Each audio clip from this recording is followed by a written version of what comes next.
welcome to Back in the Day Friday from Casa de Nevitt. I'm Anthony, and this is, of course, Old Man Nevitt. Yeah, how you doing, Anthony? I'm doing pretty well. How are you doing? Have you ever seen anything like this? You know, a lot of people have asked me that, being Old Man Nevitt. You know, I've been around for a long time. I've seen a lot of things, and people keep coming up to me and they say, Old Man Nevitt, these are crazy times we're living in. Have you ever seen anything like this? And the answer, this might find, our watchers might find this hard to believe, but no. Even in all my days, Old Man Nevitt, no. I've never seen anything like this. It's unprecedented. I tell you what, I've talked to people that have been around even longer than me, that have gone all the way back to, lived through World War II. They say, no, and nothing like this before, where, the country has completely shut down. We've really curtailed our day-to-day lives. It just hasn't happened. I didn't live through the Great Depression. I imagine that for people that lived through World War II in Europe, it would have been more like that when the fighting is happening in your country.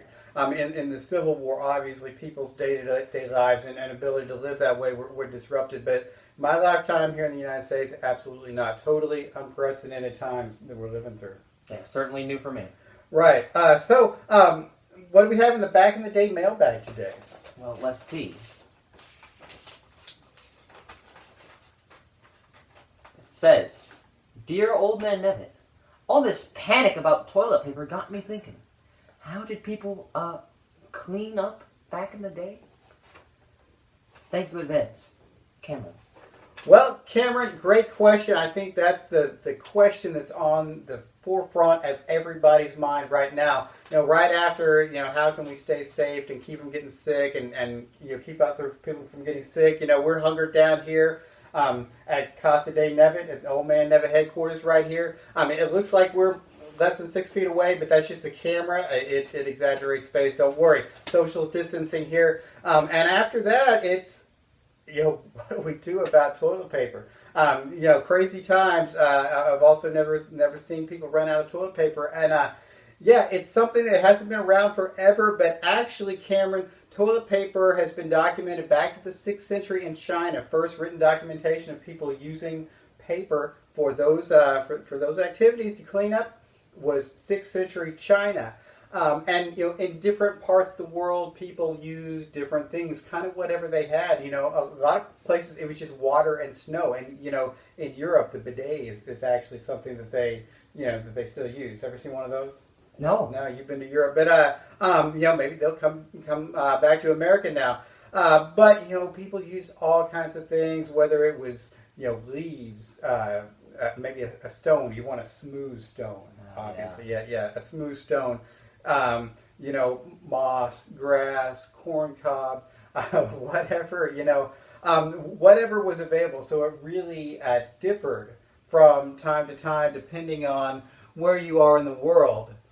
Back in ancient Rome, they would use a sponge on a stick and wash it in vinegar. So lots of different things. The first commercially available toilet paper, 1857. Kind of hard to believe. It's not that long ago. That many thousands of years, people were just improvising. And finally, in 1857, Joseph Gaetti introduces the first commercially available toilet paper. They called it Gaetti's medicated paper and billed it as the greatest necessity of the age. And really, we could say that today, right? Greatest necessity of the age. I certainly need toilet paper. Yeah. Well, don't worry. We'll get by. We'll get by here at Casa de Nevitt, one way or the other. We're getting pretty low, aren't we? Well, we are getting a little low, Anthony, and so I went out and I did a little work today, did a little scour at the stores. Drove all over town, didn't find any, of Gaetti's medicated paper or anything else commercially available, but I got you covered. I think this will work just fine here. Some nice dried leaves.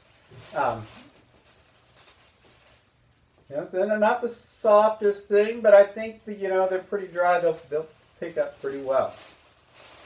All right. Leaves. I thought you would like that. Yeah. Well, we have the artifact. This week's artifact is sitting right here. You might have noticed this, Anthony, and I bet you've been sitting here wondering, in addition to wondering what you're going to do when we run out of toilet paper here at the Nevitt household, what in the world this back in the day artifact is. So, what do you think? Give it a shot. Is it a refrigerator? It's not a refrigerator. You know, that's another thing that they didn't always have, and started to develop ice boxes that would have been made of wood, like this contraption right here. But no, it's not a refrigerator. A wooden stove. A wooden stove. Well, again, I think you just jumped at that because it's wooden. But while yes, it is wooden. No, we would need some sort of pipe, for the smoke to come out of, and we'd need some way to open it up here. And this doesn't open up. No way to put any food in there to cook, or any wood in there to heat up your house. Take another shot at it. Is it some kind of artificial intelligence?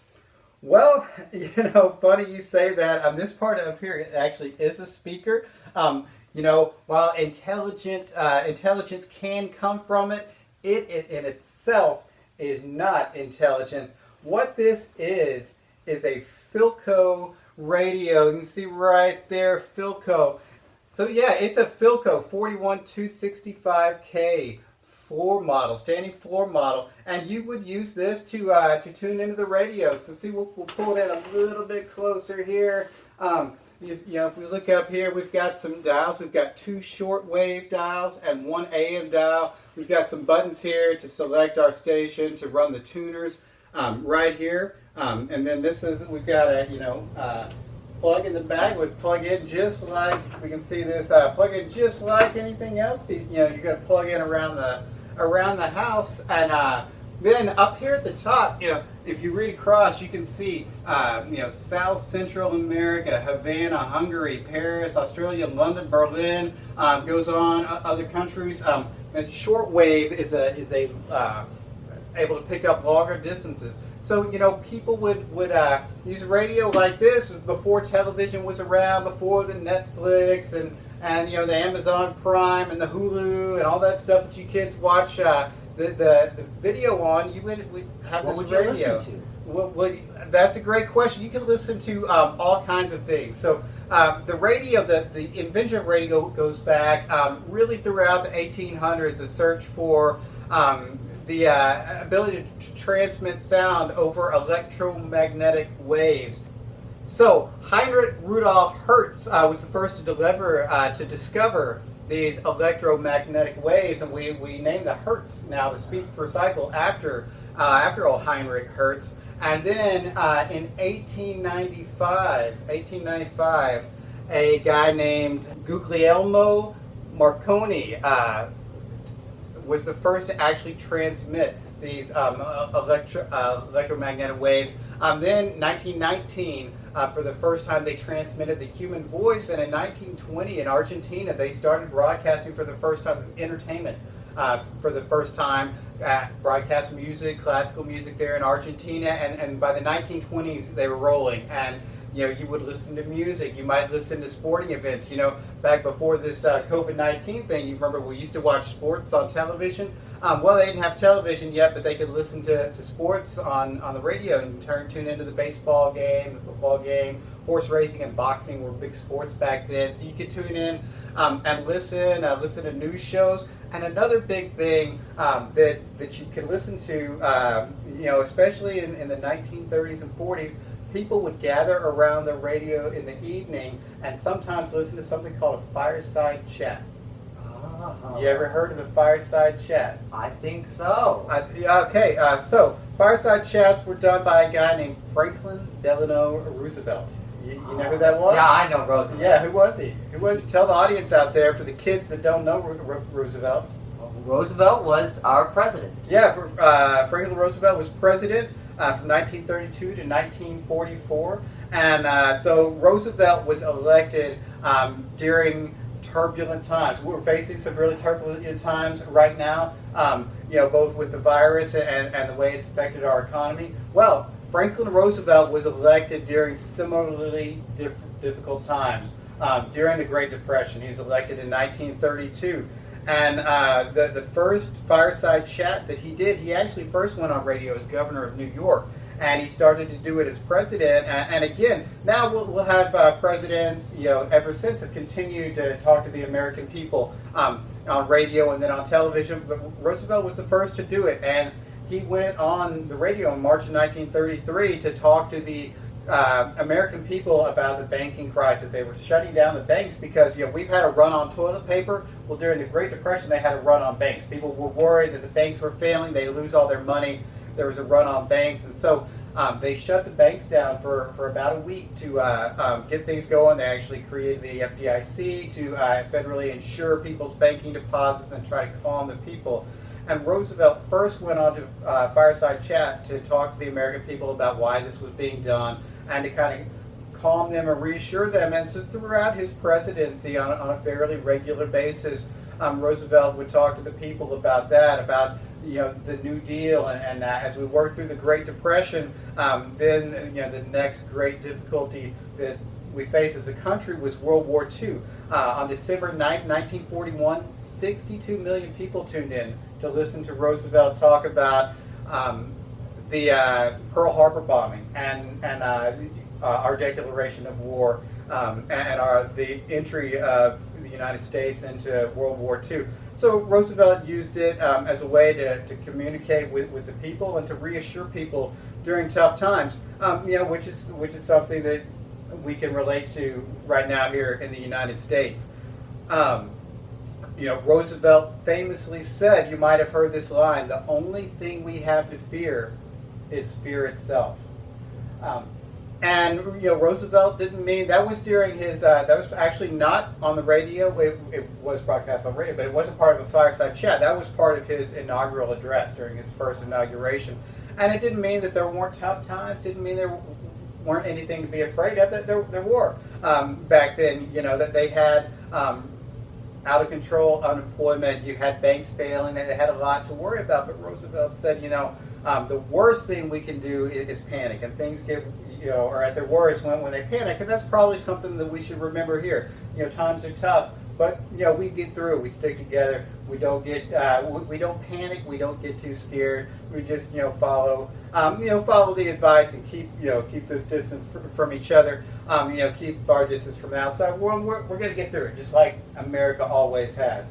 Right, and that's what Roosevelt was trying to say to the people in that inaugural address, and that's what he continued to tell people in his Fireside Chats throughout his presidency. Yeah. All right, so thanks for joining us here in the Back in the Day Friday. You might have a radio, you might even be able to get online. We can listen to a lot of radio online now. I listen to WRR a lot, our local classical station. If you want to listen to some back in the day music, that's a great place to start. But you can tune in, find something that comforts you, helps you get through these tough times. We'll be right here to help you do it too here at Back in the Day Friday. So if you got questions, if you're wondering about things back in the day, write us a letter here. Don't send us a text. Don't send us an email. We don't do those kind of things. No twits, no Instagrams. We don't do that here at Back in the Day Friday. Send us a letter to the Back in the Day Friday studios. We'll read your letter right here on the air. And for Anthony, thanks for joining us. I'm old Man Nevitt. We'll see you next time. Back in the Day. Let's go way on, way back when. I didn't even know you couldn't have been too much more than 10.